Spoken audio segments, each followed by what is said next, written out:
In the interview segment, the head of Mass Communication Department at the Bayes University, Abuja, Dr. Abiodun Adini, speaks about Nigeria's journey to nationhood over the past 59 years.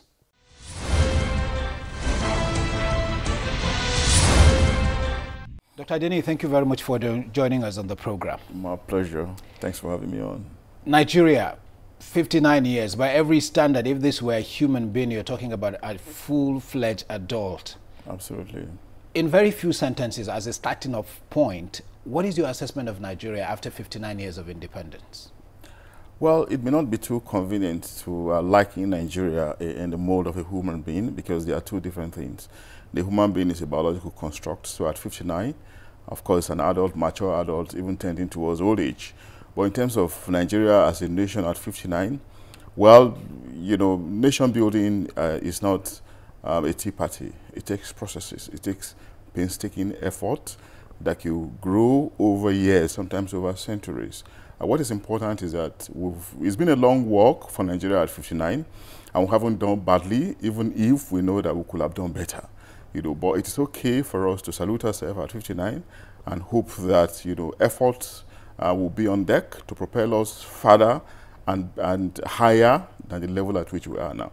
But for now, it is okay to say congratulations, Nigeria, and for all hands, like I said earlier, for our leaders to be up to the mark, to live up to their responsibility, and know that we're in a new world. We're in a world of changing technologies. We are in the fourth industrial revolution. We're in a world of changing communications of technology, a world of Internet of Things, a world of augmented reality, and a world of artificial intelligence, and we cannot afford to be left behind.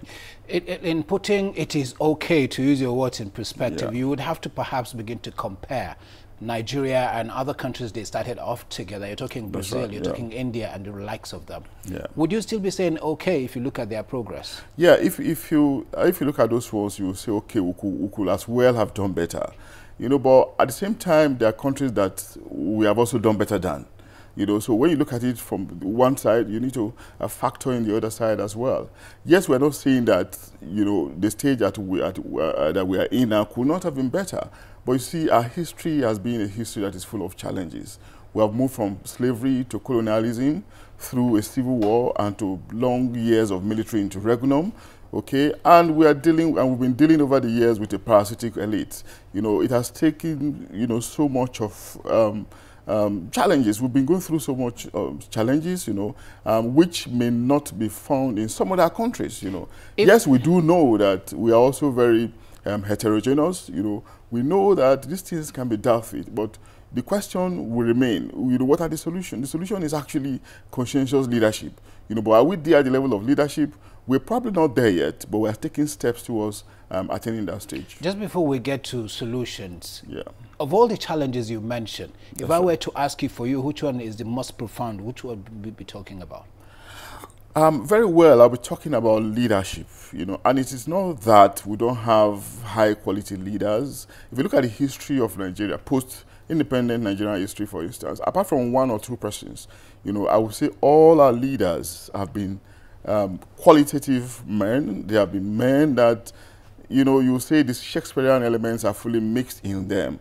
You know, yeah, but the problem is actually transporting their good intention to reflect in the well-being of the people. You know, how have their good intention translated into improving the yearnings and aspirations of the people? So the gulf that still exists between their good intention, their qualitative nature, okay, and translation into reality is actually the problem. Now, how do they marry it? That's the challenge that we need to deal with.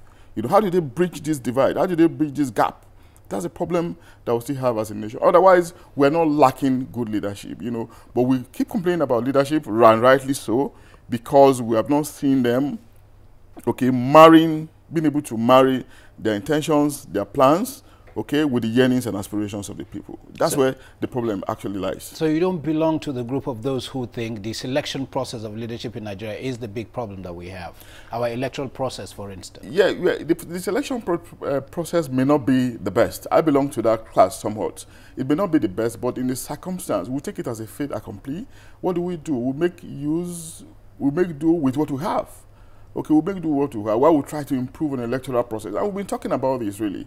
You know, we cannot stop talking about it. To saying that, you know, our electoral process should be seen as one, you know, that that should lead towards service to the people. It shouldn't be a die-hearted process. It shouldn't be a process where you have to win at all costs. It should be a process where you have to think that, yes, if you win, you need to be magnanimous in victory, and if you lose, you need to believe that you can as well win tomorrow. And the cost of endless tribunalization of the process should be something that should be discontinued, really. And how do we discontinue it? By trying to change our value orientation, believing that other than politics, there could be other ways in life where we can contribute to the development of the populace. Yeah, we need politicians, like we keep saying, we've been saying, many of them are very good. Not many of them are very good. Some of the developments that we have seen in this country have come through politicians, but we need a lot more of them to be very good as well, to do well as well, so that we can all be at the same page at the end of the day.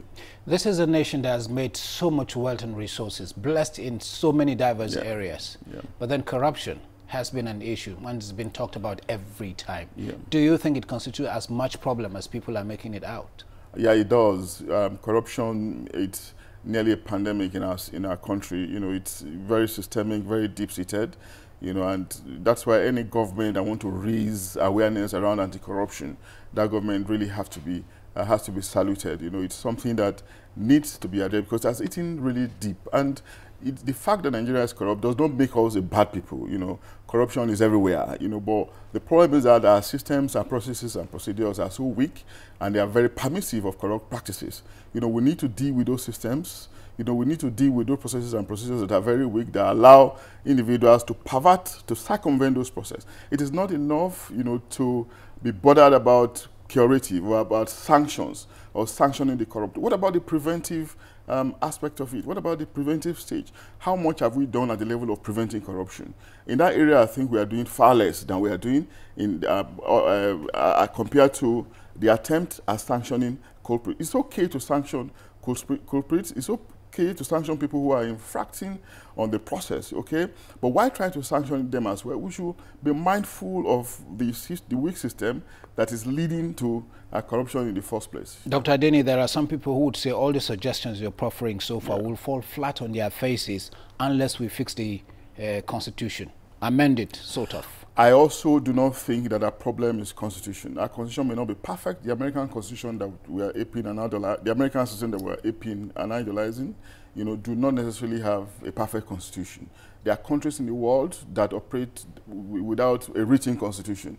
It's not all about constitution. It's about leadership. It's about how conscientious, how determined we are to live as one, and to be concerned about team spirit. But if we keep making the argument around constitution, we may just be begging the issue, and we may just be looking for ways to escape from the regular challenge that we should necessarily face. Yes, our constitution is not perfect, but what we have at hand, we can take it again as a fait accompli. Military constitution, no problem. But the content, the prescriptions are not bad if we want to be orderly. Two quick questions. If I were to give you a magic wand to swing around, what is it that you want to fix in Nigeria the most? I would just want to talk to our leaders to be much more conscientious. Yeah, many of them are not doing badly, but we need a lot more of them to be more determined and to be more committed to the common good. Without a doubt, you've sounded very positive about Nigeria. In the next decade, where do you see us as a nation? If we remain very consistent, I think that the sky remains our limit. The opportunities are there, the market is there, the labor is there, you know, the human capital is there. You know, we have all the advantages. What we need to do is to harness it and use it to propel ourselves to the next pedestal. Even in the face of dwindling quality of education, increased poverty? Oh, well, like I said, there will always be challenges. Challenges cannot, you know, disappear, you know, just like that, you know.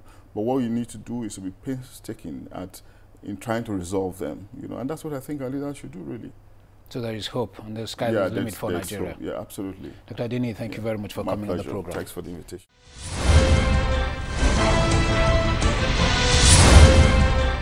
Thank you very much for staying with us. What do you think about Nigeria at 59? We will also like to hear from you, that is, if you're a resident of the nation's capital, on the state of infrastructure in your communities. Do feel free to send pictures, views, and comments using the email address and Twitter handles on your screen. Also, be sure to share anything that is happening within your locality. You may watch any episode of the program on YouTube. Thank you for watching. I'm Ibrahim Adra. We'll see you again next week.